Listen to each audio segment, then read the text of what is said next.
Negara India saat ini merupakan negara dengan jumlah penduduk terbanyak di dunia, dengan lebih dari 1,4 miliar penduduk. India merupakan salah satu negara di mana masyarakatnya terdiri dari multiras yang didominasi oleh ras Arya yang tinggal di utara India dan ras Dravida yang tinggal di selatan India. Masyarakat India dari ras Arya umumnya memiliki wajah Kaukasoid dengan mata besar dan berkulit terang. Sedangkan masyarakat India dari ras Dravida sama-sama memiliki mata besar namun berkulit gelap. Tetapi tidak semua orang India dari ras Arya maupun ras Dravida. Karena di ujung timur wilayah India, tepatnya di daerah timur laut, dihuni oleh masyarakat dengan karakteristik yang jauh berbeda dari masyarakat India yang kita sebutkan di awal. Siapakah mereka dan mengapa mereka berbeda dari penduduk India yang lainnya? So, mari kita bahas lebih lengkap hanya di GeoCurious.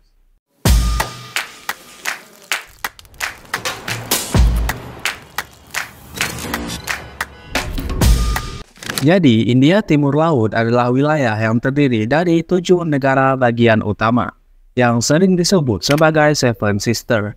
Wilayah tersebut adalah Arunachal Pradesh, Assam, Manipur, Meghalaya, Mizoram, Nagaland, dan juga Tripura. Tetapi ada juga satu wilayah tambahan yang sering dianggap bagian dari wilayah ini, yaitu wilayah Sikkim. Nah, mengapa wilayah ini dijuluki Seven Sisters? Julukan Seven Sisters diberikan karena dulunya wilayah-wilayah tersebut terdiri dari 7 negara bagian, yang terkenal dengan keindahan alamnya dan juga 7 wilayah tersebut saling bergantung satu sama lain, seperti selayaknya saudari perempuan. Nah, wilayah India Timur Laut ini berbatasan dengan negara Bhutan, Cina, Myanmar, dan juga negara Bangladesh. Total luas wilayah India Timur Laut mencakup 262.000 km persegi, yang dimana hampir 8% dari total luas India. Wilayah ini terhubung ke daratan utama India melalui koridor sempit yang bernama Koridor Siliguri, yang merupakan satu-satunya penghubung antara daratan utama India dengan India Timur Laut. Wilayah India Timur Laut didominasi oleh pegunungan Himalaya di timur dan perbukitan yang menjulang tinggi seperti di Arunachal Pradesh dan juga Sikkim. Pegunungan-pegunungan ini terkenal dengan keindahan alamnya yang masih asri. Terdapat juga banyak sungai yang mengalir di wilayah India Timur Laut, termasuk Sungai Brahmaputra yang merupakan salah satu sungai terbesar di dunia. Sungai-sungai ini mengalir melalui lembah-lembah yang subur seperti Lembah Asam. Dan tidak hanya keindahan geografisnya, ternyata keindahan alam di India Timur Laut juga ditambah dengan keragaman budaya dan tradisi dari berbagai suku asli yang mendiami daerah tersebut. Dan seperti yang kita bahas bahwa penduduk di India Timur Laut cukup berbeda daripada penduduk India kebanyakan.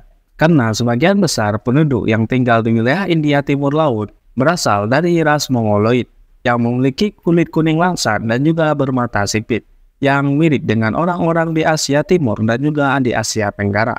Terdapat lebih dari 200 kelompok etnis yang berbeda di wilayah India Timur Laut, yang sebagian besar memiliki budaya dan bahasa mereka tersendiri, dengan beberapa suku terbesar seperti Naga, Kashid, Mizo, dan juga Bodo. Tapi kenapa sih orang India Timur Laut memiliki fisik yang berbeda daripada orang India kebanyakan? Ternyata ini disebabkan karena banyak kelompok etnis di India Timur Laut memiliki sejarah migrasi dari daerah lain di Asia, seperti Tibet, Myanmar, dan juga sebagian wilayah di Asia Tenggara lainnya. Nah, proses migrasi ke India Timur Laut terjadi dalam beberapa gelombang sepanjang sejarah. Gelombang awal migrasi melibatkan kelompok-kelompok suku dari Tibet dan Asia Tenggara yang bermigrasi melalui jalur darat dan juga jalur sungai. Kemudian berbagai kerajaan dan dinasti lokal mulai muncul, seperti Kamarupa di wilayah Assam yang memerintah wilayah ini selama berabad-abad. Kerajaan Kamarupa dikenal karena pengaruh budayanya dan juga perdagangan yang cukup luas pada saat itu. Selanjutnya, pengaruh agama Buddha dan Hindu mulai menyebar ke wilayah ini, melalui jalur perdagangan dan juga jalur penaklukan. Dan beberapa peninggalan agama Buddha dan Hindu seperti Tukpa dan Vihara Buddha masih dapat ditemukan di berbagai wilayah ini, seperti di wilayah Sikkim dan juga Arunachal Pradesh. Selama era kolonial Inggris di India, Inggris memperluas pengaruhnya ke India Timur Laut, yang memasukkan wilayah ini ke dalam administrasi kolonial melalui serangkaian perjanjian dan juga penaklukan. Wilayah Assam kemudian menjadi pusat administrasi kolonial dan juga teh Assam menjadi komoditas utama yang diekspor oleh Inggris. Dan selama era kolonial juga, Inggris mendatangkan para pekerja dari bagian daratan India untuk bekerja di perkebunan teh dan proyek infrastruktur di wilayah Assam, yang kemudian menyebabkan perpaduan etnis yang lebih besar di wilayah tersebut. Pada masa kolonial, agama Kristen mulai menyebar ke wilayah India Timur Laut melalui pengaruh dari misionaris Inggris. Dan saat ini, masyarakat di wilayah Mizoram, Meghalaya, dan Nagaland mayoritas beragama Kristen.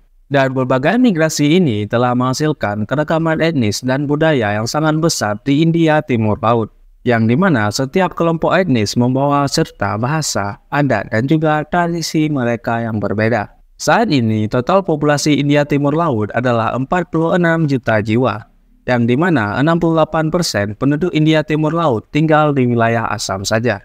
Dan 7 negara bagian di India Timur Laut adalah negara bagian dengan penduduk paling sedikit di India.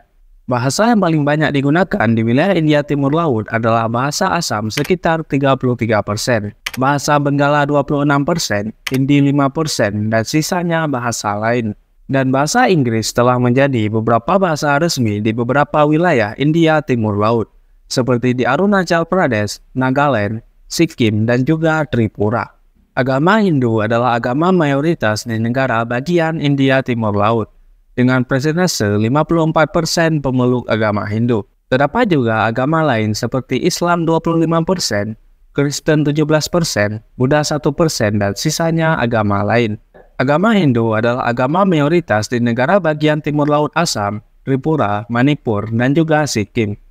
Sedangkan agama Kristen adalah agama mayoritas di Meghalaya, Nagaland, Mizoram, dan juga Arunachal Pradesh. Penduduk-penduduk di India Timur Laut memiliki kebudayaan yang berbeda dari penduduk di mainland India. Hal ini bisa kita lihat dari berbagai festivalnya. Contohnya, perayaan penting di Assam yang bernama Mag Bihu, yang dirayakan pada bulan Januari, yang dimana orang-orang merayakan perayaan ini bersama-sama tanpa memandang kasta, jenis kelamin, dan juga usia. Festival lain adalah Mimkut, yang juga dikenal sebagai Festival Jagung. Festival ini dirayakan pada saat panen jagung yang dirayakan pada bulan Agustus dan juga September. Pada saat itu, penduduk setempat menampilkan tarian rakyat dan menyanyikan lagu-lagu daerah bersama-sama. Dan yang terakhir adalah Festival Wangle yang dirayakan pada bulan Oktober dan juga November. Festival ini diadakan untuk memuja Dewa Matahari yang dirayakan oleh suku Garo. Lalu bagaimana dengan pekerjaan orang-orang di India Timur Laut? Pekerjaan utama masyarakat India Timur Laut adalah di sektor pertanian. Contohnya di wilayah Assam yang terkenal dengan komoditas utamanya seperti beras, teh, tebu, dan juga kentang. Dan bahkan 50% produksi teh India berasal dari wilayah Assam. Meskipun terpisah dari mainland India, tetapi angka melek huruf di India Timur Laut cukup tinggi, dengan angka rata-rata 79%. Dan angka ini berada di atas rata-rata dari tingkat melek huruf di India yang hanya 74%.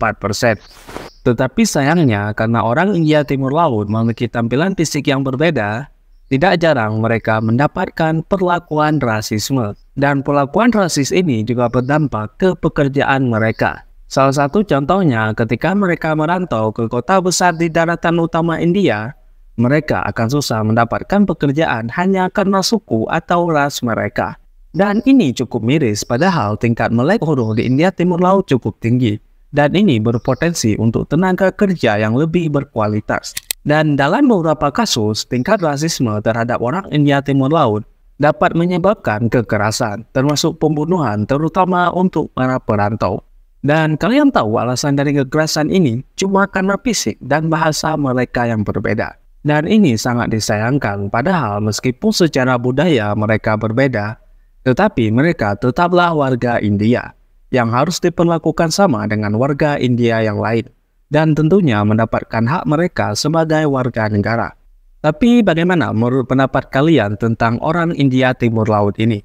Silakan tulis di komen. Dan inilah pembahasan kita pada video kali ini tentang orang India Timur Laut.